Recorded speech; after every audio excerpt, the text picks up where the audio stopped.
ሰላም ጤና ይስጥልኝ የተወደዳችሁና የተከበራችሁ የአዲስ ዕለት ሚዲያ ተከታታዮች እንደምን አላችሁ?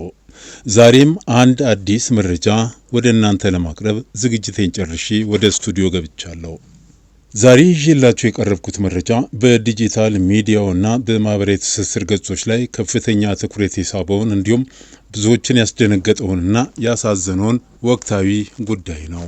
ዋናው ዜና በዩቲዩብና በሌሎች የማህበራዊ ሚዲያ መድረኮች ላይ በሰፊው የሚታወቀው የማህበራዊ ሚዲያ አንቂዎች ከሚባሉ ሰዎች አንዱ የሆነው ተክለ ሃይማኖት አዳነ እግረኛው ሚዲያ በዛሬው ዕለት መታሰሩ ነው ከቤተሰቦቹና ከወዳጆቹ እንደሰማነው የተረጋገጠው ማለት ነው። ባህላዊና ሃይማኖታዊ ጉዳዮችን በመዳሰስ ትልቅ ተወዳጅነትን ያተረፈው የእግረኛው ሚዲያ ባለቤትና መስራች ተክለ ሃይማኖት አዳነ በቁጥጥር ስር መዋሉ ነው የተሰማው። መረጃው እንደሚያመለክተው ከሆነ ተክለ ሃይማኖት አዳነ ትላንት ሐምሌ 23 2018 ዓ.ም ከቀኑ 11 ሰዓት አካባቢ ነው በቁጥጥር ስር የዋለው። ውሎ እንግዲህ ወደ አመሻሽ ላይ ማለት ነው። ይህ እስር በብዙዎች ዘንድ ጥያቄዎችን እያስነሳ የሚገኝ ሲሆን ዲጂታል ሚዲያ ባለሙያዎችና የህብረተሰብ ክፍሎች ጉዳዩን በከፍተኛ ስጋትና ትኩረት እየተከታተሉት እንደሚገኙ ነው ከተለያዩ አቅጣጫ በተለይ በማህበራዊ ሚዲያዎች ላይ እየተሰራጩ ያሉ መረጃዎች የሚያመለክቱት። እግረኛው ሚዲያ በኢትዮጵያ የዲጂታል ሚዲያ ገጽታ ውስጥ የራሱን አሻራ እያሳረፈ ያለ መድረክ ነው። ሚዲያው ስሙ ራሱ እንደሚያመለክተው ህዝብ መካከል በመውረድ የዕለት ተዕለት ኑሮ እውነታዎችን ተራው ህብረተሰብ ክፍል የሚጋፈጣቸውን ማህበራዊ ችግሮች በመቃኘት እንዲሁም ተራው ህብረተሰብ በተለያዩ ጉዳዮች ላይ የሚያሳስቡት ጉዳዮች ላይ የሚመለከታቸውን አካላት በማነጋገር ከሃይማኖት ከአርቱ አካባቢ እንዲሁም ከፖለቲካውም አካባቢ ቢሆን ጎራ እያለ የሚያነጋግራቸው አንኳር ጉዳዮችን እያነሳ በተለይ ተጠያቂዎችን የሚያፋጥጥባቸው ፕሮግራሞች ወይም የፕሮግራም ይዘቶቹ ይህንን ጋዜጠኛ ተወዳጅ እንዲሆን አድርጎታል። ተክለ ሃይማኖት አዳነ የሚዲያው መስራች እንደመሆኑ መጠን ሁልጊዜም ሚዛናዊ ለመሆን የሚጠር የሰዎችን ስሜት በሚገባ የሚረዳና ከተለያዩ የህብረተሰብ ክፍሎች ጋር በመነጋገር እውነትን ለህዝብ ለማድረስ ሲጥር የቆየ ወጣት የዲጂታል ሚዲያው ባለሙያ ነው።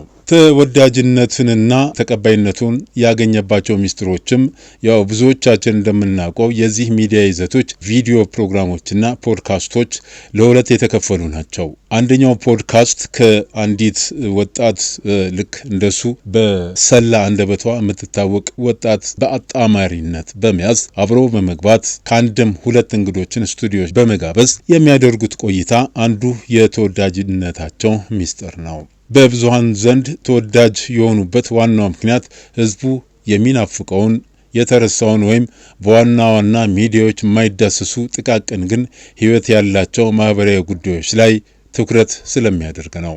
የኦፊሴላዊ መረጃ እጥረትን በተመለከተም እስሩን አስመልክቶ እስካሁን ባለው ሁኔታ ከፖሊስም ሆነ ከቤተሰቦች በኩል የተሰጠ ይፋዊ ግልጽ የሆነ ህጋዊ ማብራሪያ አልተገኘም። የቤተሰብና የጓደኝነት ስጋት ቤተሰቦችና የቅርብ ጓደኞቹ ተክለ ሃይማኖት የት እንደሚገኝ በምን ሁኔታ ላይ እንዳለና ለምን እንደታሰረ ለማወቅ ጥረቶችን እያደረጉ ቢሆንም እስካሁን የተሟላ ምላሽ ማግኘት አልተቻለም። ህጋዊ ስርዓትን መከተልን በተመለከተም ማንኛውም ዜጋ ሲታሰር መብቶቹ ሊጠበቁ ይገባል የሚሉ ታዛቢዎች የእስሩ ምክንያት በግልጽ ሊነገረውና በህግ ፊት ሊቀርብ ይገባል።